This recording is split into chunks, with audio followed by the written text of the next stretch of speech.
단단한 사람이라고 생각했었거든요. 신청이는 오히려 극도의 회피형이 아니었을까? 하는 생각이 들어요. 내가 너무 지긋지긋한 거야, 이 세상에. 앞발을 동양해야 되고. 그러면은 신청이가 할 수 있는 선택은 효심을 핑계로 그냥 이 굴레에서 벗어나는 선택밖에 없지 않았을까? 하는 생각이 들어서 이게 뭔가 우리가 재해석을 한다고 했을 때 스토리를 아예 바꿀 수도 있고 여러 방향이 있지만 스토리를 바꾸지 않고도 어떤 인물을 어떻게 묘사하느냐에 따라서 같은 스토리여도 훨씬 다른 얘기가 되는 것 같아요. 만약에 똑같은 신청적인 스토리 안에 가져간다 하더라도 이 신청이 얼마나 인간으로서 흔들렸고 그 체제 안에서 자기가 할 수 있는 그 안에서 억압을 받으면서도 결정은 똑같다 하더라도 그 어떤 감정적 공연을 겪었는가가 묘사가 되면은 그 인물이 훨씬 입체적이게 되고 그냥 저는 그게 그냥 여성소설이라고 생각해요. 여성소설 그냥 저 주체성이라는 게 그냥 별게 없고 그냥 자기 안에 감정이라는 게 있고 그 여러 가지 사회적 조건 안에서 내가 이제 어떤 선택을 할 것인가 고민하는 모습을 보여주는 게 저는 중요하다고 생각해서 그러면서 요새의 그런 새로운 해석이 좀 의미가 있잖아요. 찬흑반에서 얼마 전에 신청 그 공연을 했는데 거기서는 아예 기득권에 대한 피해자로 묘사를 해요, 신청이를. 그 아버지가 기득권인 거죠. 아버지가 기득권이고 그리고 원래는 신청이에게 도움을 주려고 했던 장승상 댁 부인이 아들의 욕망을 위해서 신청이를 말하자면 산 거죠. 돈을 주고 사려고 했는데 신청이가 그걸 거부를 하는 인물로 그려져요.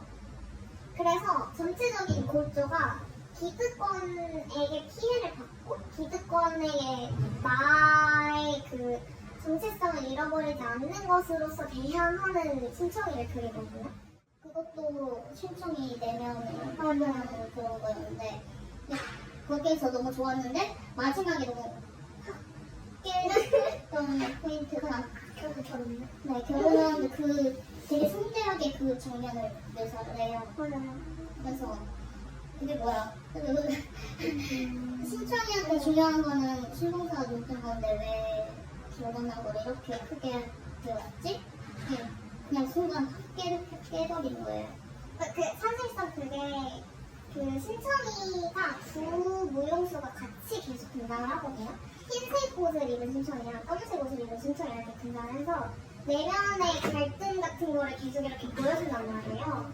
근데 그런 골조로 봤을 때는 사실 마지막에 신청이가 그렇게 했던 모든 실현과 갈등에 대한 보상은 말씀하셨듯이 아버지가 눈을 뜨거나 그게 맞아요. 근데 그것만 보면은 그 모든 갈등과 그 모든 실현에 대한 보상이 원과의 결혼인 것처럼 모두가 그 결혼을 축하해주고 신청이 너무 만족하고 이런 게 저도 왜 결말을 이렇게 했지? 근데 이렇게 신청전은 이렇게 많이 나오는 것 같아요. 분명히 다른 그 진술로 이런 거를 그런 전통이 아니라 근데 되게 엄청 많이 대체로 해석할 여지가 좀 많고 요즘에 맞는 그 구조를 가진 얘기가 아닐까 싶어요. 개인적으로. 저는 전통적으로 좀 사람들이 열광하는 이야기에는 내 주변에서 찾아볼 수 없는 판타지적인 요소가 들어있어야 사람들이 열광하는 게 있다고 생각을 하거든요. 그런 면에서 요즘에는 신청이가 그런 얘기가 아닐까. 저는 이런 전래동화나 고전동화 이런 교훈이 이렇게 메인 메시지가 있는 거를 접할 때는 보통 인물에 집중해서 잘 안 보는 편이고 그 주변부에 대해서 굉장히 관심 있게 많이 보는 편이거든요. 그래서 사실 저는 심청이는 지금에 와서는 그렇게 많은 공감을 불러일으킬 수 있는 인물상은 아닌 것 같아요. 아무리 봐도. 그래서 중에 신청전을 짓다라는 희곡이 있거든요. 그게 그 신청전을 재해석한 희곡인데 그거는 신청이는 등장하지 않아요. 신청이가 죽고 나서 신청이의 주변 이웃들이 내가 본 신청이가 어땠는지에 대해서 얘기를 하거든요. 그래서 제목이 신청전을 짓다인 거예요. 그 주변 사람들이 다시 신청전을 쓰듯이 희곡이 진행이 돼서 효도는 어떤 개념인가 훨씬 낫고 이렇게 들렸거든요. 그래서 신성이가 아버지를 향해서 위에서 뭔가 네 스스로 눈을 내던졌다라는 게 이 이야기의 교훈인데 이게 교육적으로 따지면 어린이들부터 5살, 6살 되는 어린이 때부터 읽고 교과서에도 실려있고 이 교훈이 그렇게 대단한 우리나라에서 이렇게까지 메인스트림에 남아있을 만큼의 콘텐츠가 될 이야기였나?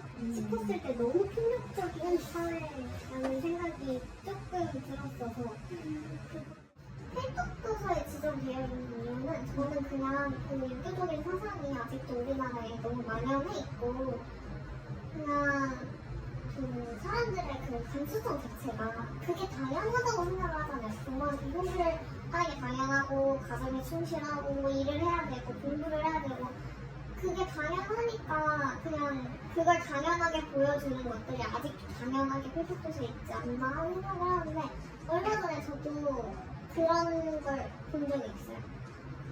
아이들이 읽는 책이 예전에 비해서 예전보다 실험이 덜하다.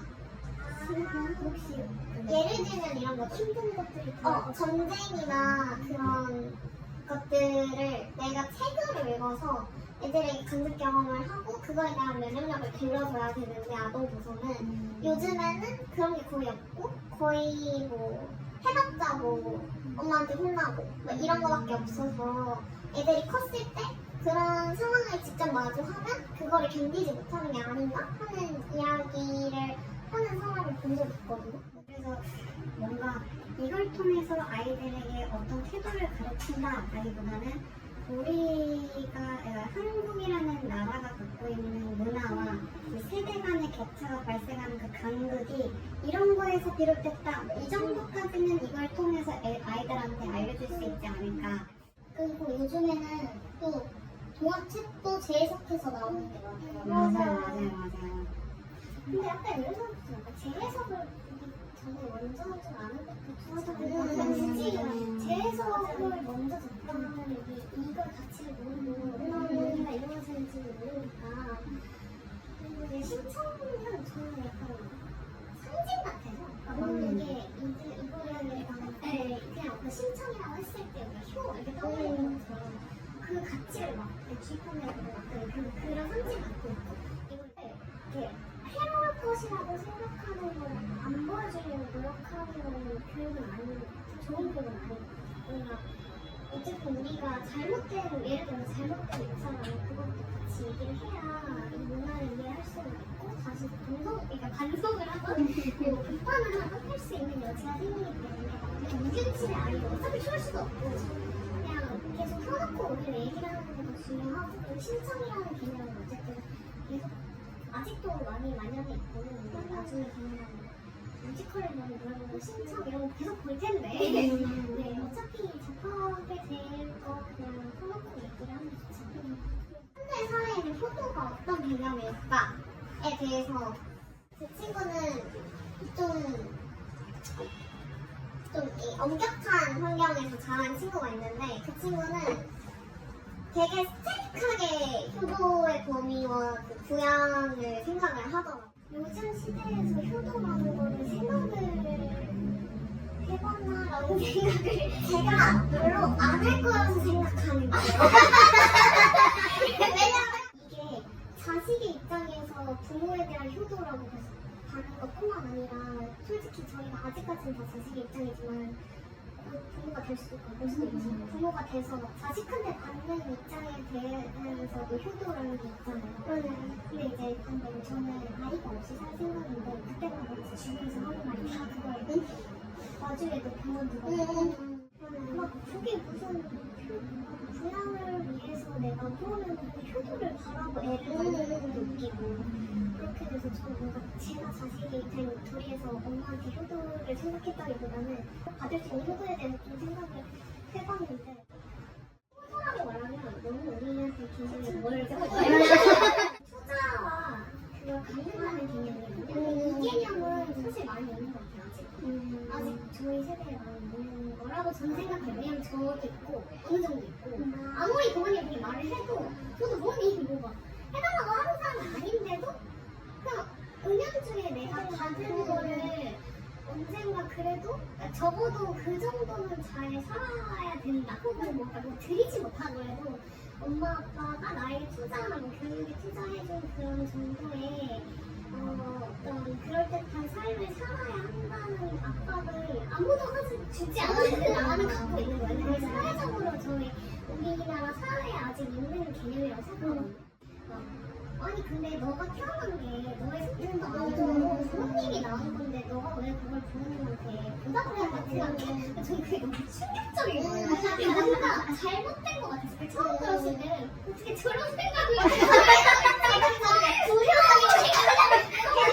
그런 관점에서 봤을 때 신청이가 한 이 행동은 효도라고 볼 수 있을까요? 왜 그렇게 생각해요? 다시 주는 게 뭐가 그것부터가 이상한 것 같아, 저는. 근데 어쨌든 보상을 받긴 했죠. 부모가 돈보다 자식보다 돈을 원하는 부모는 거의 없을 것 같아요. 근데 이게, 신봉사가 먼저 그 상대적을 약속을 해버리고, 맞아. 얘는 방법이 없으니까 나를 선택을 해오잖아. 그러고 봐야죠, 뭐. 그 신청위에서 나오는 적동량 그 외에 이런 시선이 있었던 걸 본 적이 있어요. 그 한국의 그 옛날 조선시대의 한국의 커뮤니티 문화를 설명하는 거다. 이런 그 사설을 한번 본 기억이 문득 떠올라서 만약에 그 커뮤니티 문화가 실제로 존재했다는 걸 전제로 하고 신청이를 본다면 신청이는 효도를 한 게 낫다. 왜냐면은 믿는 구석이 있을 수 있는 거니까. 내가 없어도 아버지가 왕이었으면 내가 한눈에 반한 여자가 있어. 근데 그 여자의 아빠가 자기 눈에 뜨고 싶어서 신청이, 그러니까 내 좋아하는 여자한테 몸을 던지게끔 어쨌든 원인을 제공했다라고 생각이 들면 저는 그 사람을 그렇게 막 장인어른으로 이렇게 극진히 모실 생각은 안 될 것 같아요. 더군다나 내가 그냥 일반 성인이 아니라 왕이라. 결혼이란 장면을 왜 굳이 다 넘어가는데 저 이제 와서 지금 얘기하면서 딱 들으면 이 결혼까지가 신청이 효도였을 것 같아요. 전략적인데?